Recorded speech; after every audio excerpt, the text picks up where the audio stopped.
Assalamualaikum warahmatullahi wabarakatuh.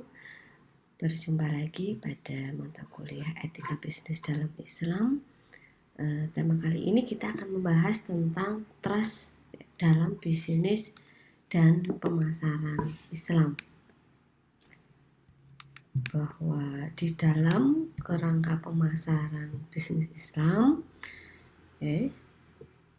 itu aktivitas yang ada di dalamnya itu harus dilandasi dengan ada saling percaya, saling ridho, ya, merasa puas antara penjual dan pembeli, dan tentunya aktivitas ini ada di dalam sebuah pasar ya, atau proses jual beli. Lalu di dalam proses jual beli itu sendiri ada yang namanya etika ya, etika. Nah, dalam pemasaran menurut Muhammad dan Alimin itu ya, di dalam pemasaran ada beberapa etika, yaitu satu, etika pemasaran dalam konteks produk. Dalam konteks produk ini bagaimana? Bahwa semuanya etika itu adalah berkaitan langsung dengan produk itu sendiri. Misalnya produk itu harus halal, ya. Terus produk itu juga memang ketika dipakai akan memiliki manfaat atau berguna. Terus produk tersebut berpotensi ekonomi ya, atau menghasilkan keuntungan.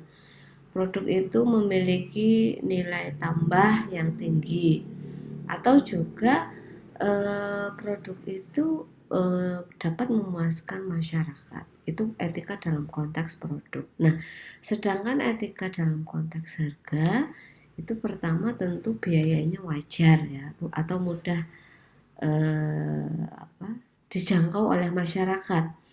Terus harga ini alat kompetisi yang sehat ya, jadi antar pedagang, antar penjual itu harganya ya itu tidak saling salib menyalip begitu, tetapi memang berdasarkan perhitungan ya,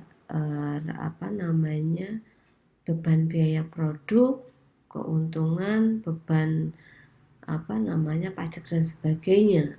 Nah, tentunya hal itu juga diukur dengan kemampuan atau daya beli masyarakat. Terus marginnya ya, margin keuntungan itu layak. Lalu juga tentunya harga ini akan menjadi daya tarik oleh konsumen. Lalu ada juga etika pemasaran dalam konteks distribusi. Apa saja?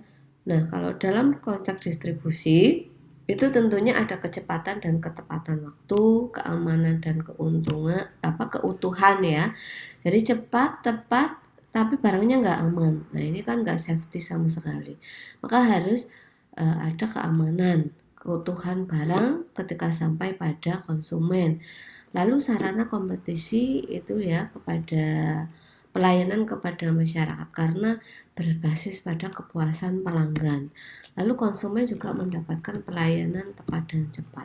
Lalu ada juga etika pemasaran dalam konteks promosi. Apa saja?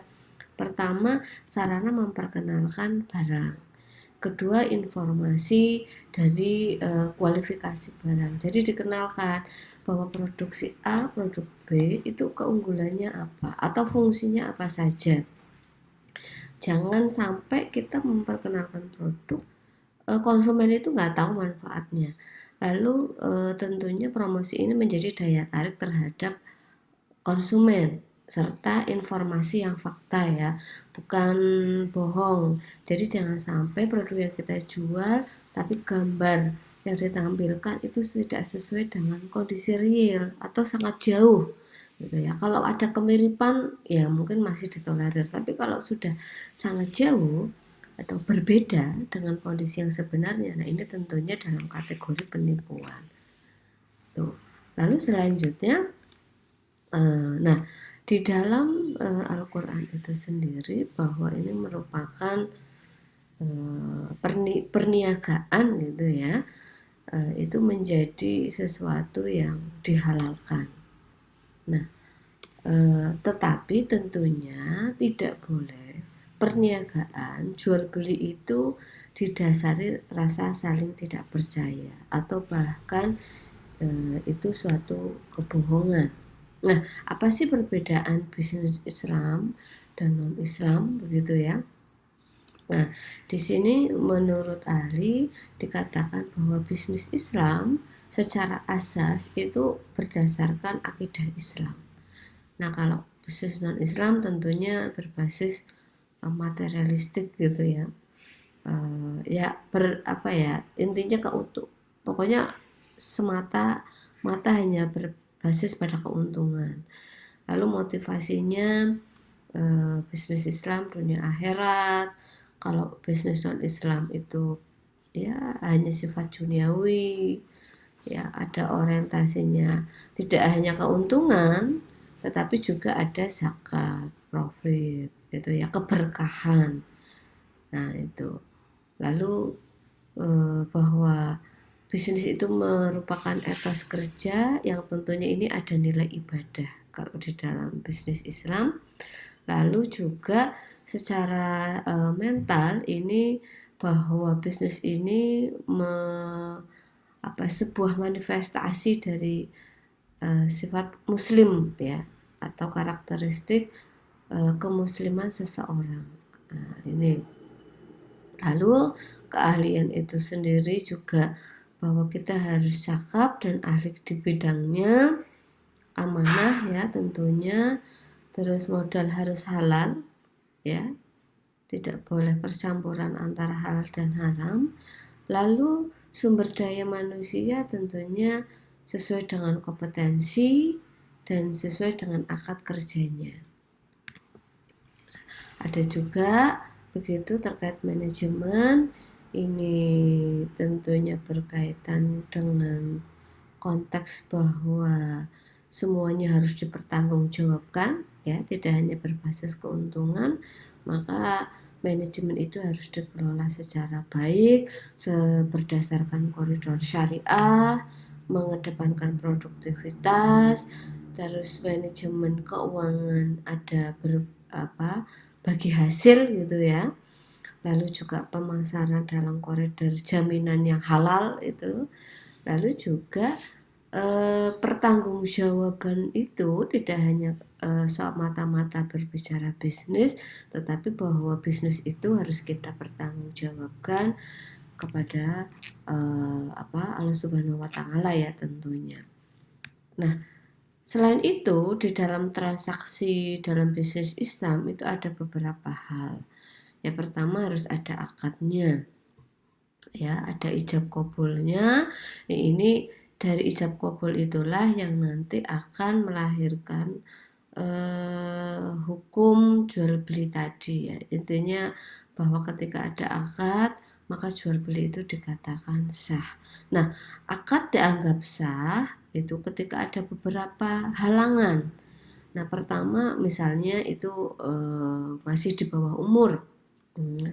Jadi anak menjual barang orang tua. Nah, ini kan bisa saja itu dijual tanpa sepengetahuan orang tua. Nah, ini secara akad sebenarnya ya tidak sah begitu ya.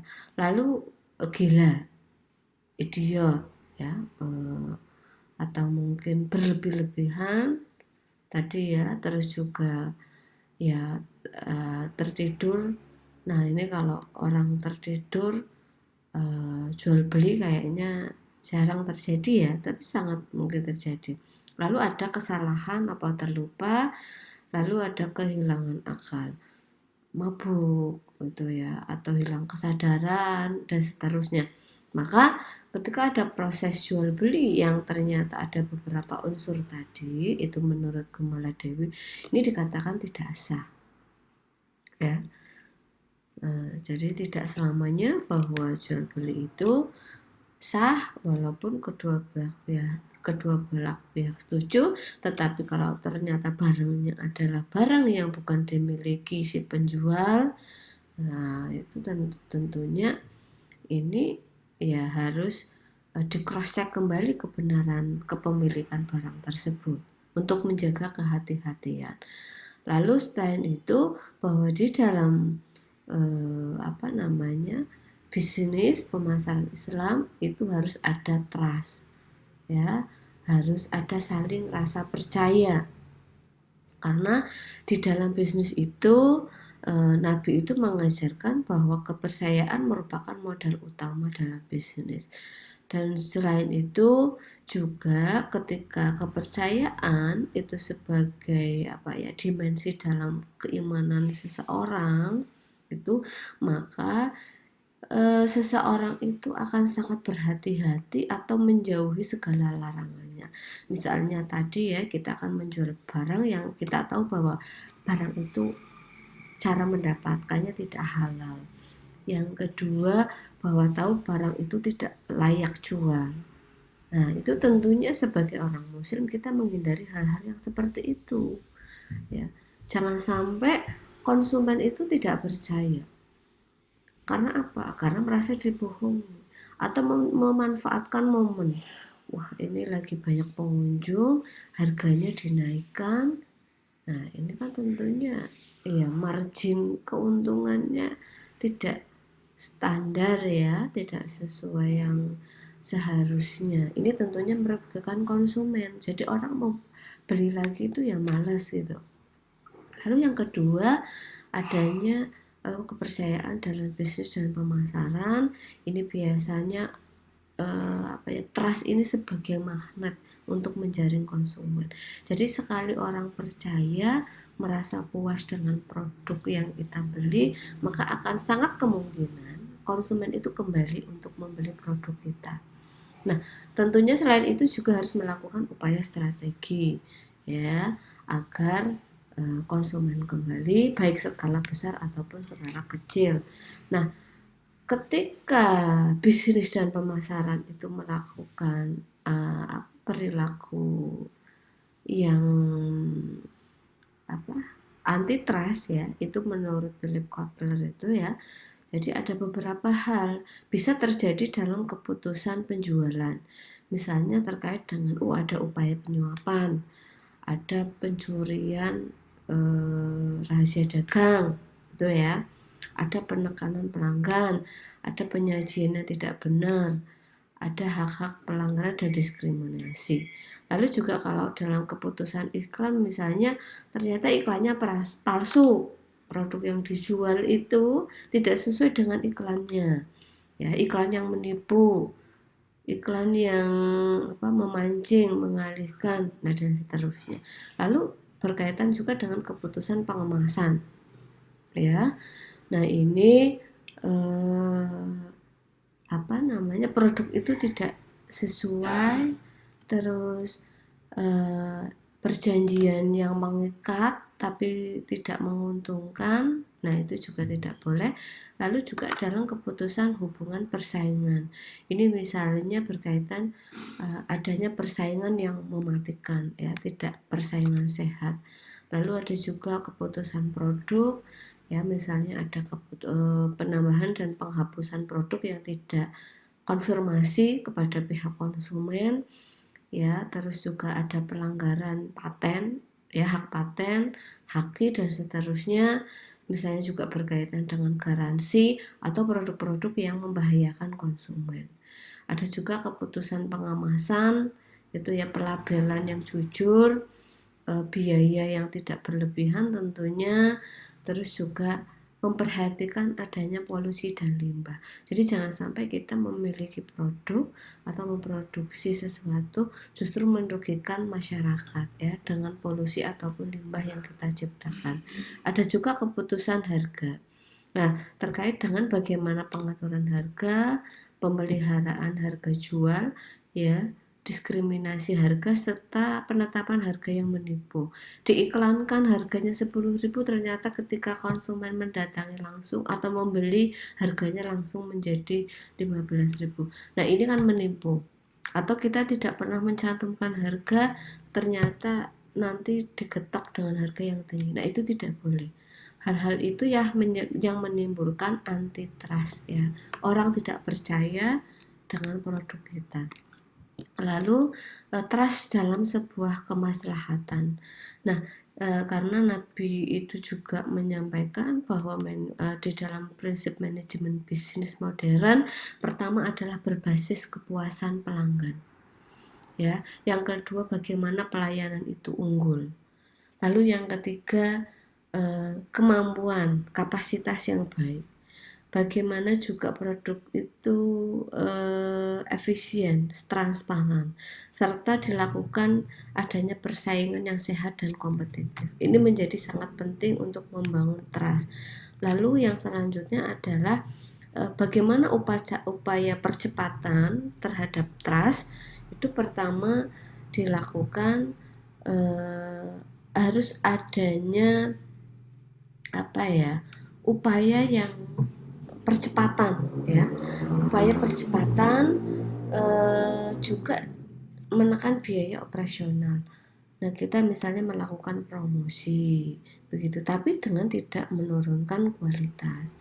Lalu membangun kepercayaan yang tinggi, baik terhadap diri sendiri, baik terhadap hubungan bisnis, mitra bisnis, terhadap organisasi, terhadap konsumen, ya, terhadap pasar, atau pada masyarakat umum. Jadi intinya bahwa trust menimbulkan rasa percaya terhadap konsumen, terhadap masyarakat, mitra bisnis, karyawan, atau stakeholder terkait itu menjadi sangat penting untuk keberlanjutan usaha atau bisnis kita. Oke, pertemuan hari ini berkaitan dengan trust dalam bisnis dan pemasaran. Itu saja yang dapat saya sampaikan. Semoga bermanfaat. Terima kasih. Wassalamualaikum warahmatullahi wabarakatuh.